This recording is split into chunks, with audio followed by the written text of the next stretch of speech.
السلام علیکم ناظرین، آپ یوٹیوب چینل شاکر محمود اوان دیکھ رہے ہیں۔ محسن سپیڈ کی طرح جیل ٹرائل جو ہے وہ کوٹ لکھپت جیل کا جاری ہے۔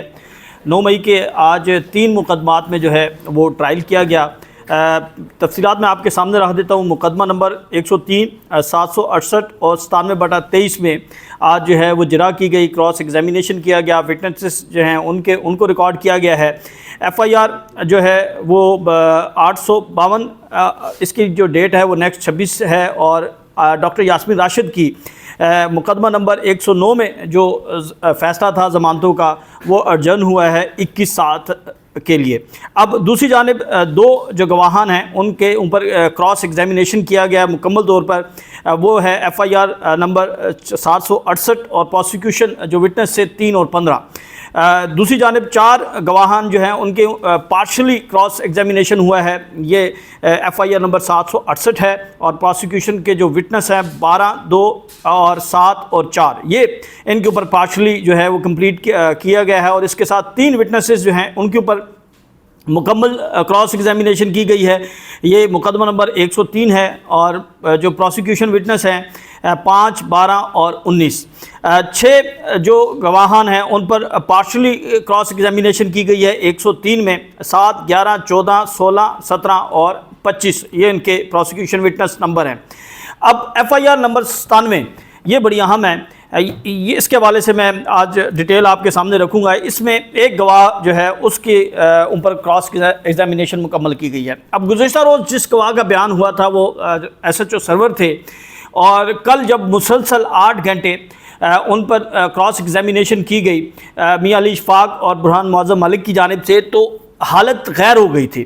اب جو SHO سرور تھا وہ بار بار یہ کہہ رہا تھا کہ اس کی طبیعت خراب ہو رہی ہے، اس کا دم نکل رہا ہے، اس کی شوگر لیول جو ہے وہ لو ہو گیا ہے۔ پھر تھوڑا سا وقفہ دیا گیا، اسے چائے پلائی کی گئی، تو وہ کہتا تھا مجھے جانے دو، کسی طرح مجھے یہاں سے جانے دو، میں اب اور سوالوں کے جواب نہیں دے سکتا۔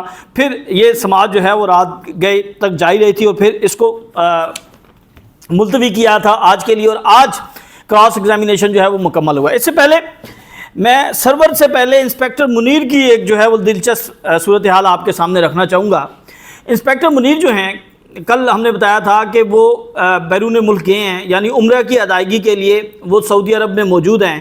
تو کل عدالت کی جانب سے سخت اظہار برہمی کیا گیا، اور کہا گیا کہ عدالت کے علم میں لائے بغیر وہ کیسے جو ہے وہ عمرہ کرنے کے لیے چلے گئے۔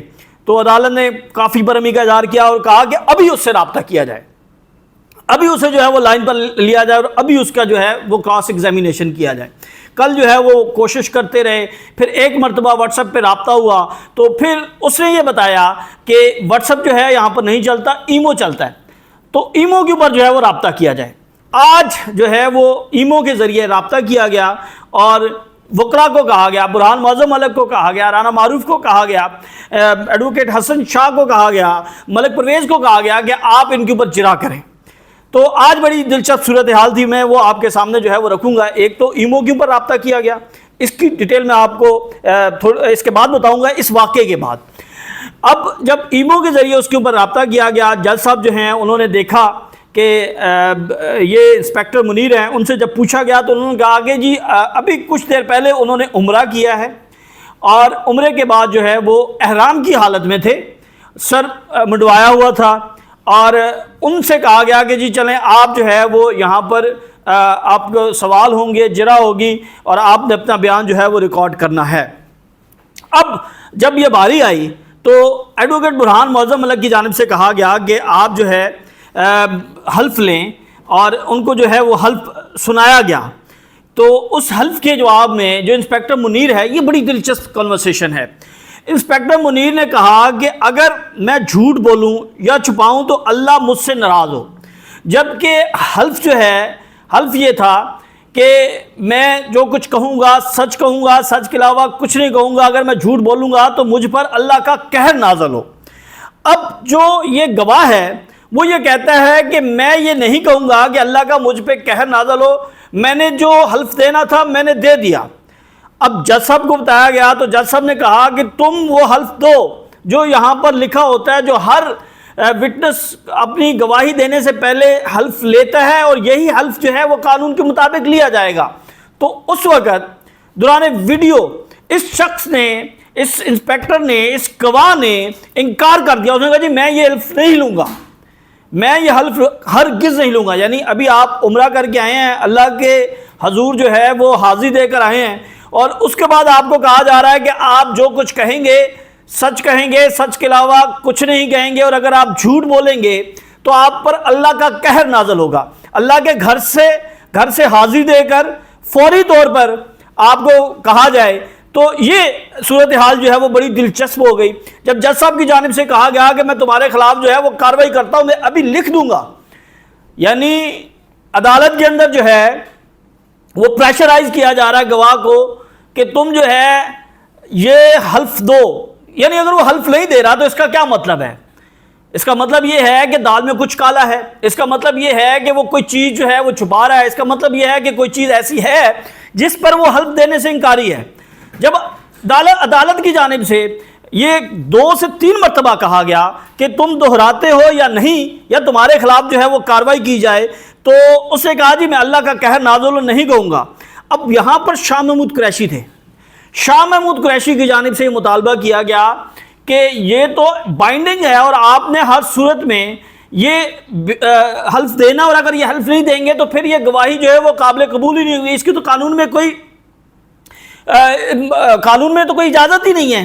انہوں نے کہا کہ آپ یہ کہیں کہ آپ پر اللہ کا قہر نازل ہو، جو حلف لکھا ہوا آپ اس کو پڑھیں. انہوں نے دیکھ کر، روشن کے سامنے اوپر بڑا سا لکھا ہوتا ہے، انہوں نے دیکھ کر کہا کہ آپ یہ پڑھیں. تو انہوں نے کہا کہ نہیں میں یہ نہیں کہوں گا. جب انہوں نے پھر یہ کہا کہ اللہ کا اسی کو پڑھا، لیکن اس میں یہ نہیں کہا کہ مجھ پر، یہی رپیٹ کیا لیکن یہ نہیں کہا کہ مجھ پر اللہ کا قہر نازل. تو شاہ محمود قریشی بولے کہ آپ یہ کہیں کہ مجھ پر اللہ کا قہر نازل ہو. تو اس پر اس نے کہا کہ مجھ پر کیوں ہو؟ جنہوں نے 9 مئی کیا، جنہوں نے کروایا، ان پر اللہ کا قہر نازل ہو. یعنی یہاں پر بھی وہ جو ہے وہ ان لوگوں کو کہہ رہا ہے کہ جن لوگوں نے 9 مئی کیا، جن لوگوں نے 9 مئی کروایا، ان پر اللہ کا قہر نازل ہو. تو یہاں پر صورتحال جو ہے وہ بڑی کشیدہ سی ہو گئی، وہاں پر کنٹرول نہیں ہو رہا تھا. تو پھر اس معاملے کو جو ہے وہ کل تک کے لیے جو ہے وہ پینڈنگ کیا گیا ہے.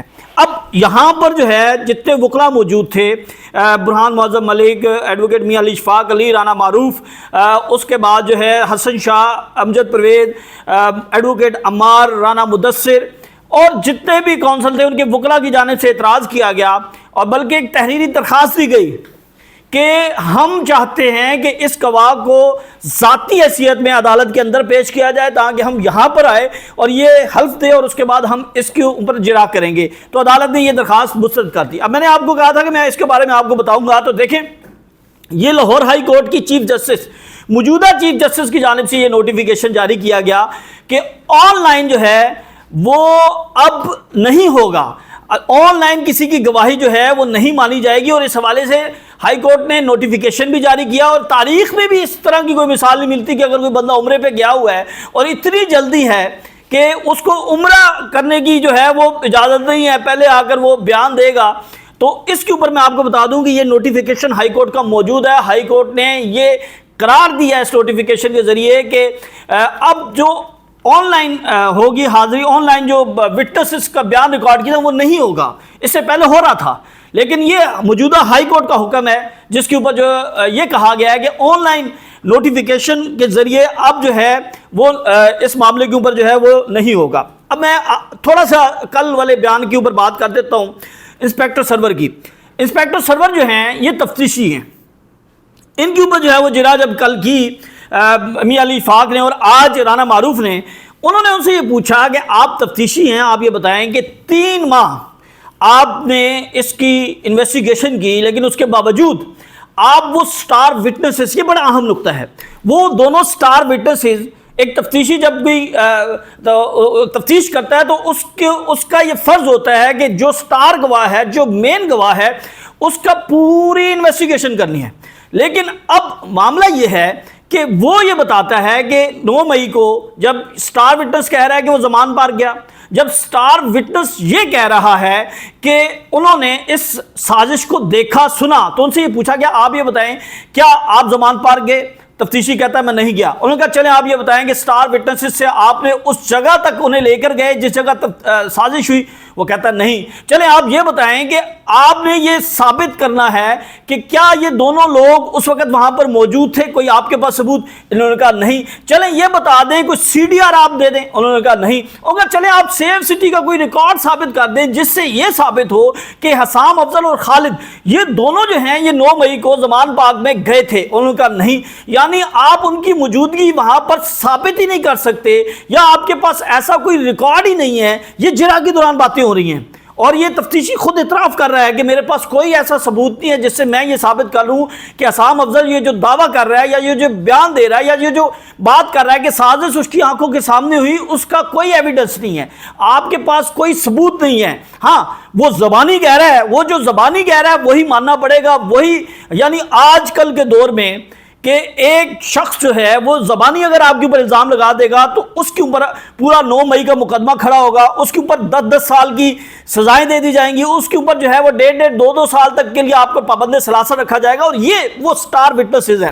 اس کے حوالے سے میں اگلے ویلاگ میں اور چیزیں جو ہیں وہ آپ کے سامنے رکھوں گا, کیونکہ اس اہم پوائنٹ کے اوپر جو سوالات کیے گئے ہیں ان سٹار وٹنسز سے اور یہ تفتیشی سے, یہ بڑے تہلکہ خیز ہیں, حیران کن ہیں کہ ساری صورتحال جو ہے کیوں میڈیا کی اندر جانے پر پابندی ہے, کیوں یہ جیل ٹرائل جو ہے وہ ملٹری ٹرائل بن چکا ہے. اس کی یہی وجوہات ہیں کہ یہ اتنی زیادہ ایمبیگوٹیز ہیں, اتنی زیادہ اس کے اوپر بے ضابطگیاں ہیں, اتنی زیادہ جو ہے بے قاعدگیاں ہیں کہ میڈیا کو اس سے دور رکھا گیا, عام شہری کو اس کو دور رکھا گیا, اور اس کے لیے خاص نوٹیفیکیشن کیا گیا ایک خاص جگہ پر تاکہ کوئی اور شخص جو ہے وہ نہ جا سکے. تو کل تک کے لیے ہمیں اجازت دیں. اللہ حافظ.